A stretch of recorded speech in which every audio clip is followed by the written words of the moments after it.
when you grow up, you tend to get told that the world is the way it is, and your life is just to live your life inside the world, try not to bash into the walls too much, try to have a nice family life, have fun, save a little money. But life, that's a very limited life. Life can be much broader once you discover one simple fact, and that is everything around you that you call life was made up by people that were no smarter than you. And you can change it. You can influence it. You can build your own things that other people can use. And the minute that you understand that you can poke life and actually something will, if you push in, something will pop out the other side, that you can change it, you can mold it.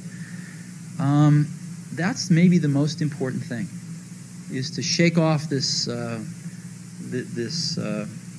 erroneous notion that life is there and you're just going to live in it, versus embrace it, change it, improve it, make your mark upon it. I think that's very important. And however you learn that, once you learn it, you'll want to change life and make it better, because it's kind of messed up in a lot of ways. Once you learn that, you'll never be the same again. It's very interesting. I was worth about over $1 million when I was 23, and over $10 million when I was 24, and over $100 million when I was 25. And it wasn't that important, because I never did it for the money. I think money is a wonderful thing because it enables you to do things. It enables you to invest in ideas that don't have a short-term payback and things like that. But especially at that point in my life, it was not the most important thing. The most important thing was the company, the people, the products we were making, what we were going to enable people. We were building a product that we ourselves were the customer for. We were building something we wanted ourselves, just like Hewlett and Packard started building test equipment and equipment for engineers. Well, they were engineers, so they could, in essence, do the marketing. They could figure out what an engineer might want in a product as well as design it.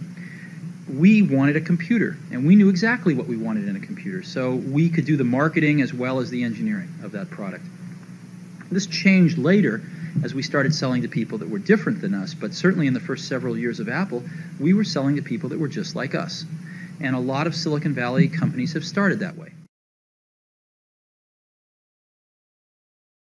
People say you have to have a lot of passion for what you're doing, and it's totally true. And the reason is because it's so hard that if you don't, any rational person would give up.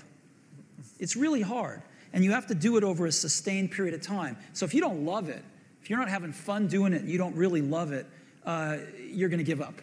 And that's what happens to most people, actually. If you really look at the ones that ended up being successful, unquote, in the eyes of society, and the ones that didn't, oftentimes it's the ones that are successful loved what they did so they could persevere when it got really tough.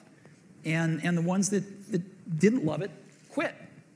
Se desideri imparare le 7 rigide regole mentali utilizzate dai Navy SEAL, che è il team d'elite della Marina americana più famoso e blasonato del mondo, hai l'opportunità per imparare esattamente le loro stesse strategie grazie al videocorso di Stefano Santori.